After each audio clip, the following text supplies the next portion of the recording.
Hey, beautiful people of the internet. How are you guys doing today?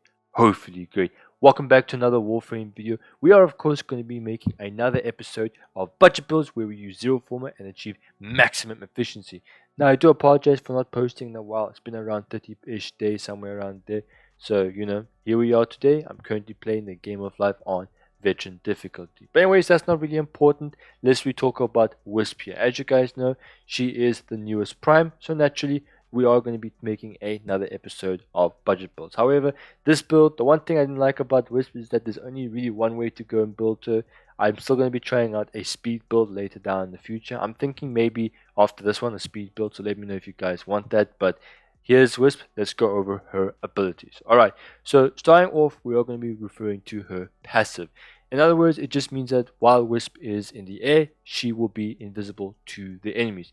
This is very important because it plays a huge role in the build entirely. Next up is we have her first ability called Reservoirs. Now Reservoirs is actually three different abilities in one singular way. You can toggle between all three abilities and then you can start having three different abilities. But you can also have them active at the same time. So we've got ourselves and one that gives you a much bigger health pool and allows you to have a increase to your constant health regeneration per second, just like that. We've also got the ability to interact and move fast, so your fire rate for your weapons will be quick and your general overall speed will be increased as well. And on top of that, we also do have the ability to crowd control the enemy. So think of it as, a Tesla, not Tesla, a taser, my bad. A taser is like following you around and just starts shocking all the enemies who comes within close proximity. Anyways, her third ability, probably one of the best abilities in her kit, and that is Breach Search.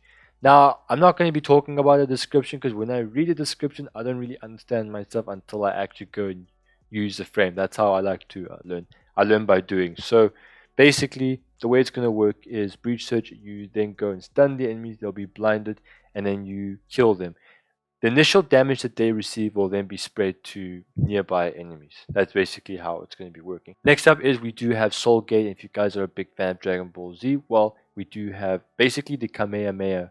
Soul Gate just allows you to then go and shoot a beam out of your hand, and if you hold down either left click or R2 on the PlayStation and PC, then you'll increase your power output, which will obviously result in more damage, but then your drain per second will be much higher. So I do want to start this video off by letting you guys know that I have replaced Wisp's number 2 ability with Mirage's Eclipse. Therefore, this is going to be an increase to our overall damage depending on where you are standing. If you guys are standing in the light, then it's going to be a damage increase. If you guys are standing in the shadows, then you're going to be receiving damage reduction.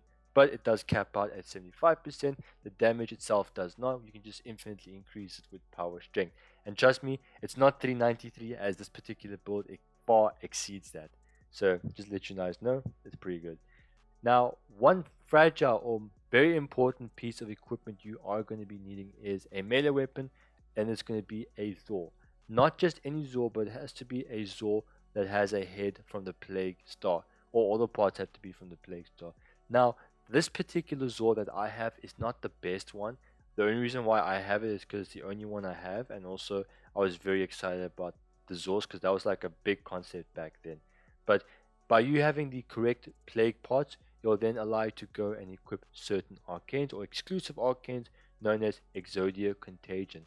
This is the backspine of this particular loadout. So I will be leaving a visual representation now of what part you guys should have, because the best Zor has much higher critical chance and much better stats overall, including critical damage, so you guys can see much higher stats. So I will be leaving a visual representation on screen, therefore you guys know what stats you'll have and which one to go and build and all that. So Exodia Contagion allows you to then go and release a projectile from your melee weapon while you guys are in the air, and of course once that projectile does get released, and then if it travels more than 30 meters, then you'll be able to have an increase of 400% damage. So long distance will do a lot of damage, so keep that in mind. Now this is a zero former build, and really I am going to be adding Bleeding Willow just so we have an increase to our mod capacity, but you guys can feel free to add something else. Really the only reason why you want this, more mod capacity. Next up is we are going to be utilizing Blood Rush for that increase in crit. Gladiator Vice and Gladiator Might for that increase of the set bonus, so we have even more critical chance per multiplier that we pass. We are also going to be adding Sacrificial Steel for even more critical chance, Virulent Scourge and Frostbite to increase our status chance, and of course to go and increase our overall or our base damage, because remember this is going to be a viral only build, so why not just go and increase your overall damage. And of course this mod right here, it could be quite irrelevant because I don't always utilize it. I just kind of put it because I figured it would be more damage.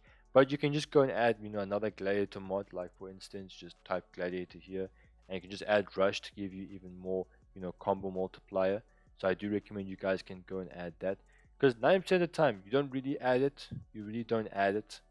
You don't need to actually use condition overlooks. I don't think it works that way, and also even if it did, it's quite tricky to always hit the enemies with constant damage, you know what I'm saying, or elemental damage. So here's the build for Wisp. As you guys can tell, we haven't invested any Forma whatsoever, because this wouldn't be an episode of budget builds now, would it? If you guys take a look here on the left here, you'll see a whole bunch of statistics, and that we've prioritized power strength, neutralized our range, slightly lowered our efficiency, and slightly increased our duration, just so we have a chance to go and use our abilities. Now, for the aura, we are going to be using corrosive projection just to lower the enemy's armor. The lower their armor, then the easier they are to go and kill. Now, we are going to be increasing our strength by quite a large margin. So, in order to do that, we have added the following mods: Blind Rage, Power Drift, August Secrets, Archon Intensify. Because remember, Archon Intensify does have a secondary ability, which means if you guys have if you guys restore your own health, then you'll have an increase of power strength by an additional 30%. So therefore, think of it as 55% increase to our power strength. So very good. Next thing is we do have primed continuity, and of course augur message to increase our duration. Remember, we want to at least have a chance to go and increase our duration, or at least have a chance to go and use our abilities. So just makes sense to increase them. Next up is we are using adaptation to keep ourselves alive. 10% of a large number will still kill you or one-shot you, because remember, we don't have large health. We just have like very minuscule health. Next up is we are going to be using Streamline just to go and have much better energy economy. Now, if you guys want to increase your energy economy and also reduce your duration, that you can go and add fleeting expertise to that. It'll probably be a lot more effective for your guys' particular playstyle. I also do want to mention to you guys that when it comes to all this power strength, it's all going to be pumped into Eclipse, because remember, Eclipse is our damage multiplier if we're standing in the light, which will also be affected by basically everything. And I do want to mention to you guys that if you activate Breach Surge, you can just go and spread all of that damage.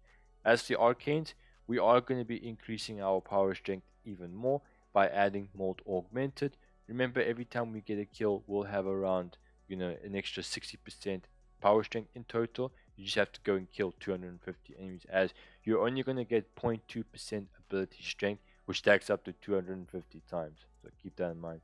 We are also going to be using Arcane Energize. Previously, I've had Fury just to increase my overall melee damage, but this is really up to you guys. Arcane Energize is still a great option, just so that you can fight back against the bad energy economy that you guys have here.